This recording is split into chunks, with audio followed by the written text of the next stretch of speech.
Hey everyone, welcome back for another episode of Coffee with Mare. It's a lovely snowy afternoon here in Calgary, and it's actually just started snowing, and it does look pretty outside. I don't know if the snow is going to stay, but whatever. They were calling for rain today, and yeah, so we've gone from 10 degrees Celsius outside to snowing. So it's all good. Yeah, so I wanted to check in. I have decided that a good pacing for my schedule is to try and give myself weekends off. So I thought I'd share that with you because it's important for you to know when the next videos are coming out. And I am thinking I'm going to stick to a Monday to Friday schedule. Videos may not be every day, but I will definitely be posting several times a week. So make sure that you like this video and that you do subscribe and hit that notification bell so you know exactly when the next videos are coming out. What have I been doing this whole time while I've been self-isolating? I thought that would be a good topic of conversation because, you know, I realize that a lot of people in my life that I don't see very often, or more of my like summertime activity friends, may not know that just as a precaution, in the winter I do need to be extra careful with what my activities are, especially since I have not been very active or very athletic for a number of years now, and that my body's just more susceptible to infection. A lot of that has to do with the fact that I have an autoimmune disorder, but it is compounded by the fact that I have to take immunosuppressants to control that autoimmune disease, and that is psoriatic arthritis. A lot of people think arthritis and they think, oh, it's just joint pain. There are certain types of arthritis that are like that, like osteoarthritis, which I do have severe osteoarthritis in a couple of different places in my spine. But I also have psoriatic arthritis, which is more akin to rheumatoid arthritis. So that is also an autoimmune disorder. And I mean, there's a lot of autoimmune disorders out there, but it is necessary that if you have RA or if you have PSA, that you watch the medications that you're taking. Things like methotrexate, that is often prescribed as a frontline defense for something like psoriatic arthritis. It's essentially low-dose chemotherapy, so it kills your immune system. And even if you weren't on it for very long, the time that it will take to rebuild your immune system will depend upon how healthy you can keep yourself. And as someone who takes a biologic medication, it's an immunosuppressant, so it's actually stopping my body from attacking itself, and that's what it's supposed to do. So you can imagine walking around outside in the winter with no immune system, or not a very healthy one by any stretch, is something that I have had to be mindful of for a number of years. And a couple of years ago at this time of year, I actually did have pneumonia. And last year,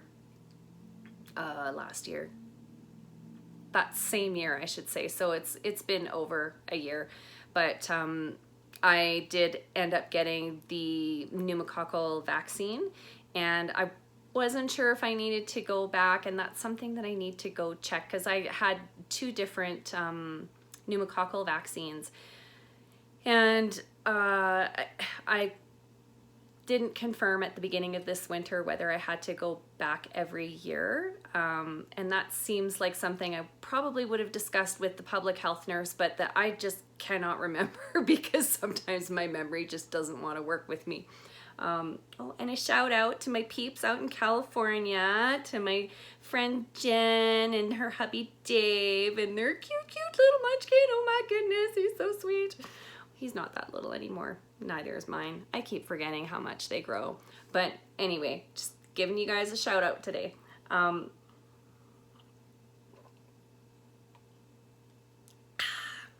water, love it.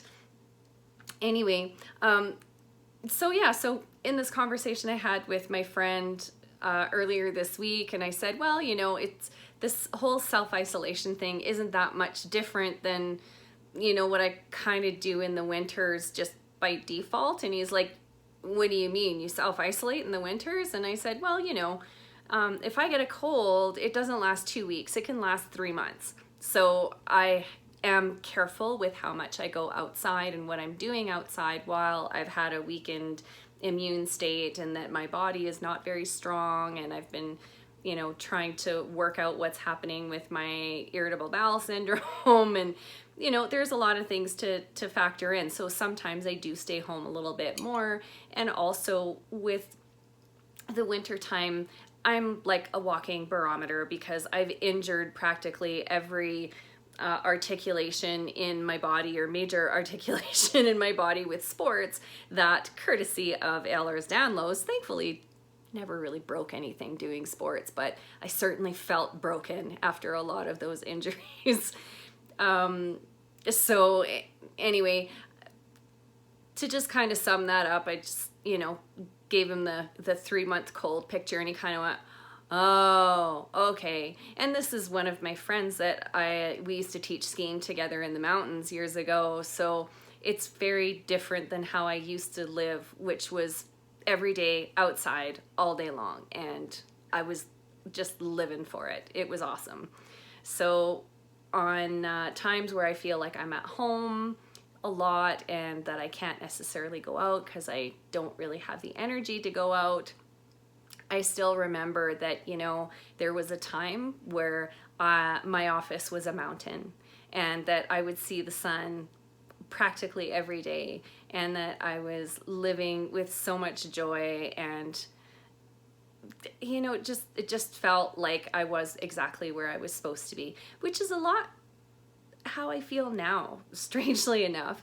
And chronic illness can do that for you. It can be a very revelatory journey if you allow it to be. But anyhow, what other stuff have I been doing while I'm at home? We can talk about other inspirational things at another point, but for this video, I wanted to give you guys some suggestions of things that I do when I'm holed up at home. And does it make me go stir crazy? Do I get cabin fever? Sometimes. You know, I think I'm like everybody else. I have tolerances for how much of one thing I can stand, and sometimes being at home can be too much of a good thing, especially when you have been home for a number of years. So the chronically ill are uniquely equipped to handle being at home for long periods of time and not really leaving your house. And that doesn't say that we're reclusive. I reach out to my friends and I talk to them quite a lot, and I have discussed that previously. But aside from that, I've been prepping myself for another Star Studio video, and you know, like I'm growing out my eyebrows right now.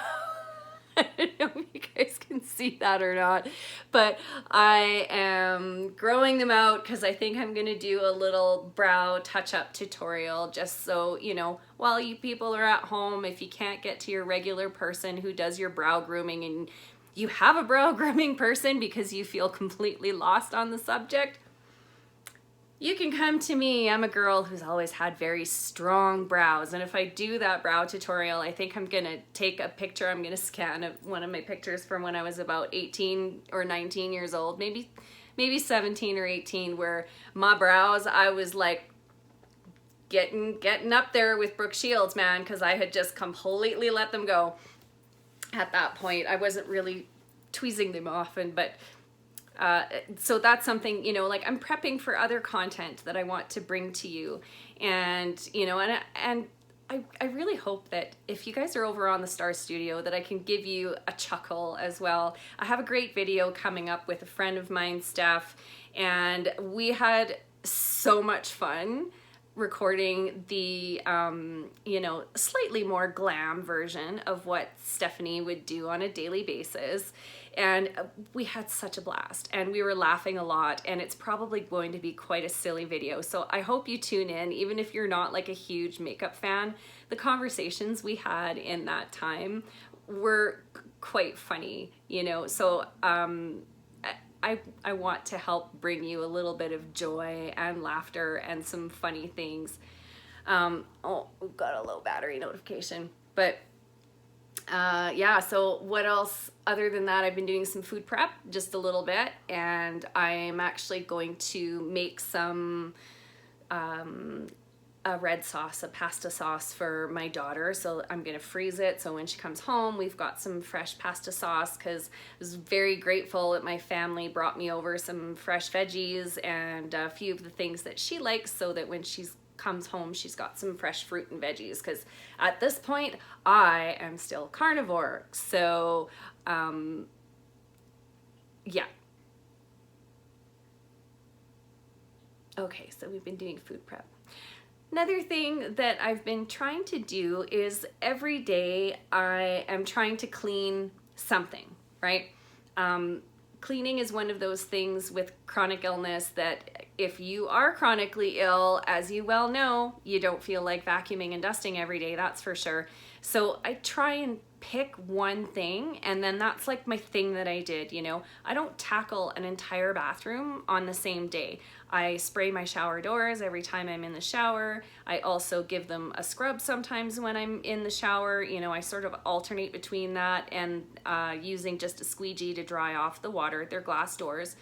And you know, that does keep a lot of the elbow grease at bay that's required, because our water in Calgary is quite hard, so we have a lot of scale, and you get a lot of the soap scum buildup and stuff. So a daily spritz on the shower doors is a good thing.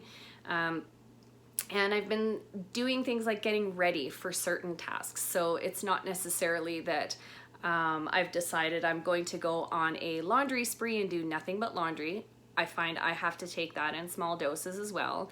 So it's more like, okay, we've done some laundry, now it's time to get to doing some folding of the laundry. So I usually have a load or two before I start folding, because I find that sometimes I'll just pick out my daughter's clothes and fold her clothes and get them ready for her to put away in her room. And other times I'll just focus on folding my own afterwards.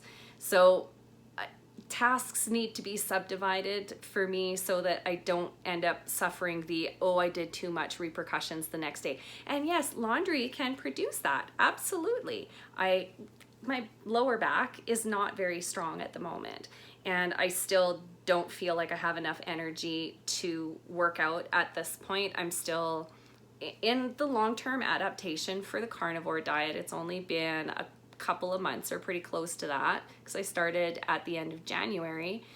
And it's important to note that my energy levels are slowly getting better overall, but on a daily basis I'm still having to deal with major weather changes and waking up in acute pain sometimes that will only last a day, but I have to deal with it. So I have to be very mindful. Which is what I also suggest that you do, even if you're not super sick and stuck at home, and you know that you are feeling better, or that you are not chronically ill, but you just happen to be here. Hey, shout out to you. Thanks for joining us.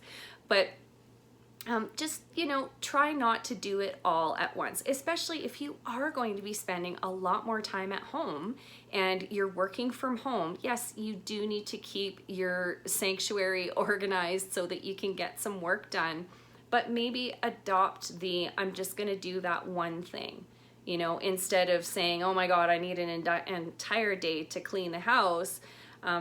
Which can leave you feeling kind of drained, because you can't go anywhere afterwards to, you know, if you wanted to go out and relax and get out of the house for a little while. So breaking up regular menial tasks into smaller tasks, or maybe just picking a couple of things, is not a bad thing. Also, if you've got kids around the house, you can set up a really easy little board that says, you know, unload the dishwasher, or load the dishwasher, or, you know, get your laundry ready for laundry day.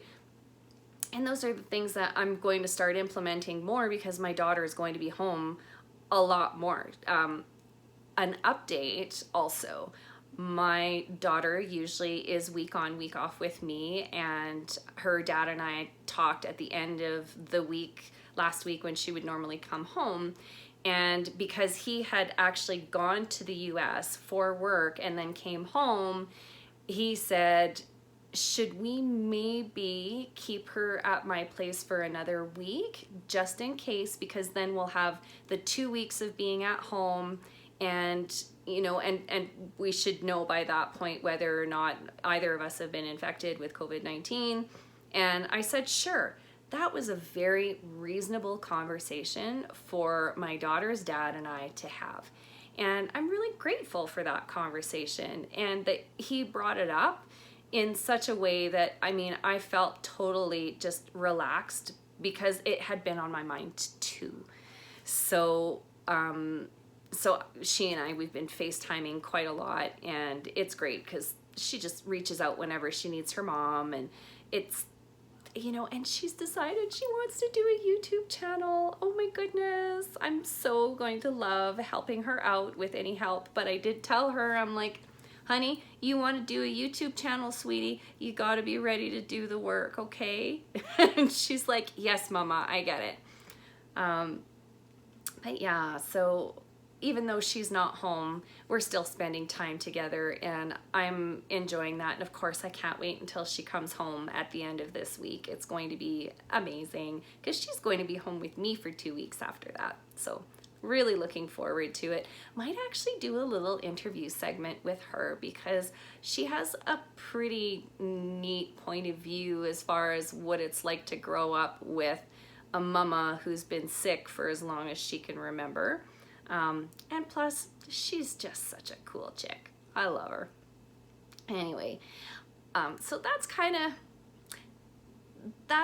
what I wanted to share with you today, and just check in and make sure that if you guys have any questions or comments, or if you've found some really fun things to do online for yourself or for your kids while you've been at home, I'd love to hear about it. So please drop me a line in the comments, and don't forget to like this video and subscribe, then hit that notification bell so you know exactly when the next videos are coming out. So for today, everyone, this is SickMom. Check it out.